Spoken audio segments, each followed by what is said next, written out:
In the world of sports, anything can happen. I remember when this shot went in and thinking in that moment I just witnessed history. Or when this shot had the entire basketball world standing still for what felt like an eternity, before falling in and causing a chain reaction of events that would change the course of the NBA. Or the exact moment we all knew a 3-1 comeback in the finals was brewing, when we knew something big was going to happen and we would all be there to witness it. But despite all the seemingly impossible feats that we've seen take place, of all the improbable comebacks and unlikely stories, there is still one endeavor throughout NBA history that has yet to be accomplished.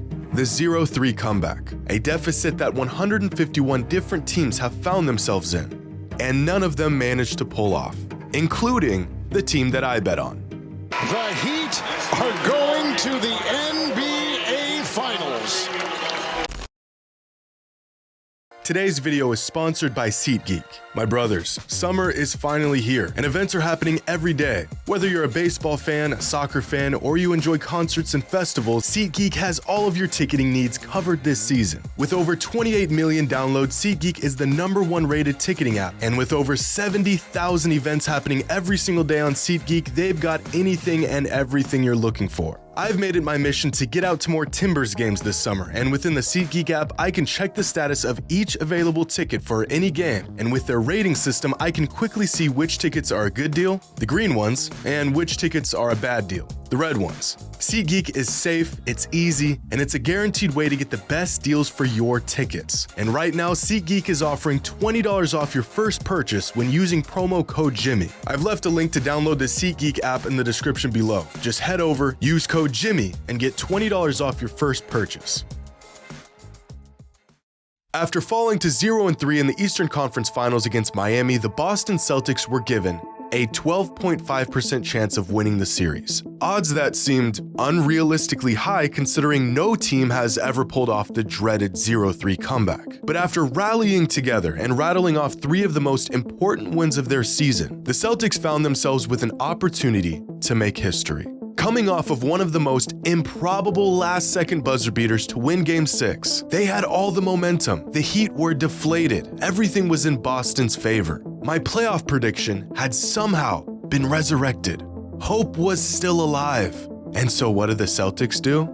They put together one of the most piss-poor Game 7 performances I've ever seen in my life. If you never hear me utter Jaylen Brown's name on this channel again, do not wonder why. Here's an idea: learn how to dribble a basketball and stop shooting threes. And I would give Jason Tatum a pass for his Game 7 performance since he was playing on a bum ankle, if he didn't shoot 2 for 18 from 3 in his last 3 games. 11% from 3 in consecutive playoff elimination games. Brother, hit a shot. And don't even get me started on Caleb first-team All-NBA Martin. God forbid he just plays like a normal player against the team that I bet on. No, he has to morph into a human flamethrower for 7 games and rip the hearts out of whatever Boston fans are left after this monstrosity. Have y'all seen Caleb's splits from the Eastern Conference Finals? 19 points per game, 60% from the field, and 49% from 3. That's 74% true shooting percentage for the series. The man makes $6 million a year and outplayed Mr. $100 million contract second-team All-NBA Jaylen Dribble off my foot Brown.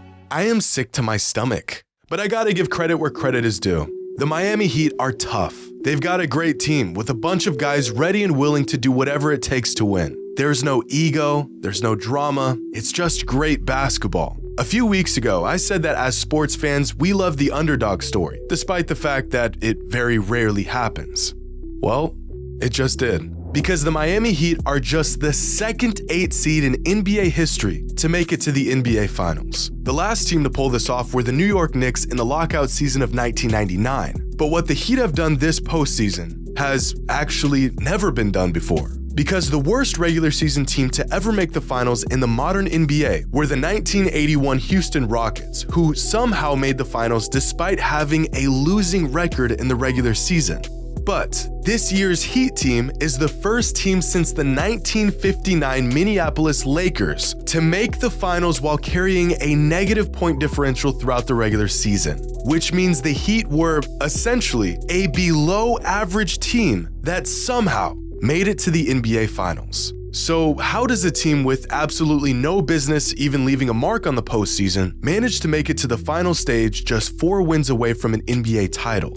Well, I want to take a moment to touch on a subject that I don't think gets talked about enough: the alpha.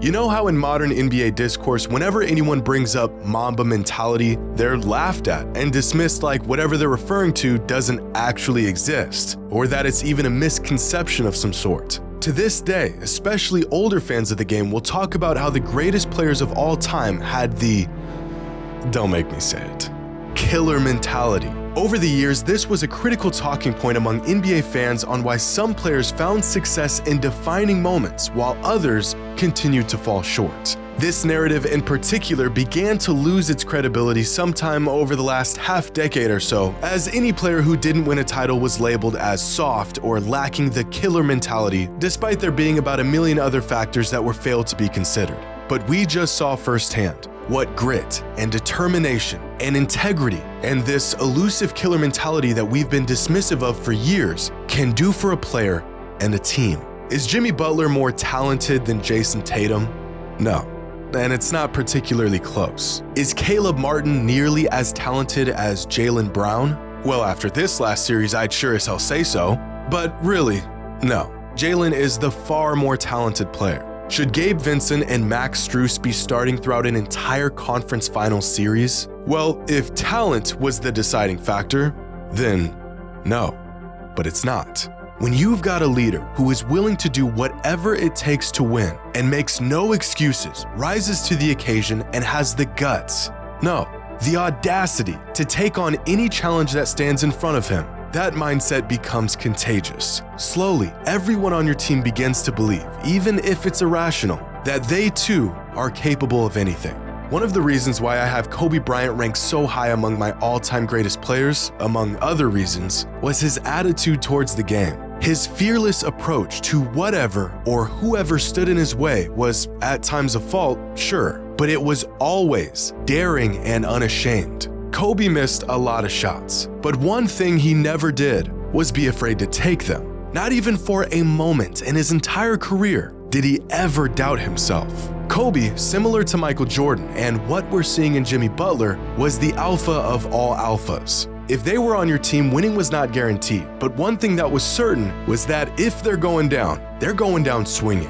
What I saw from the Celtics, and even on a larger scale throughout the league, is almost some sort of mass extinction of the killer mentality. We always talk about talent and potential and skill sets, who can get a bucket, but what about the guy who refuses to lose? How many of those guys exist in today's NBA? Sure, Jason Tatum is talented, but is he truly willing to go to hell and back to win?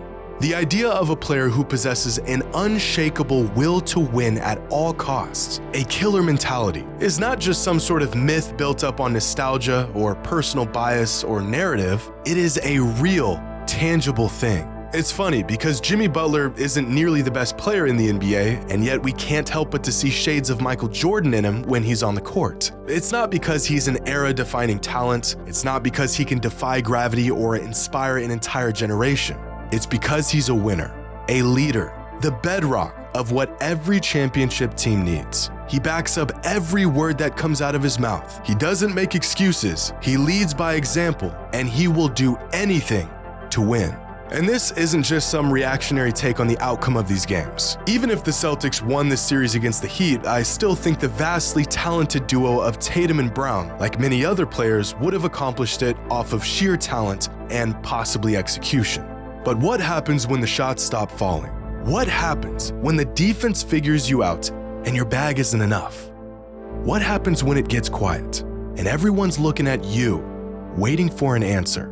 Whenever a player or a team wins, the reaction is always the same: excitement, joy, relief. But you might find out a lot more by paying attention to how a player reacts when they lose. You can't fake this. Are they genuinely upset? Are they hell-bent on getting better? being the best. Sure, there's not a single player who takes joy in losing, but what about the player who is tormented by loss? If a player lacks this quality, I'm not sure if talent will simply fill the gap. I don't know. There's just something about a player who cannot accept losing. You know it when you see it, and you sure as hell know it when you don't. Either that, or I'm just mad that the team that I bet on fell short of a championship for the second season in a row. I hate the Celtics.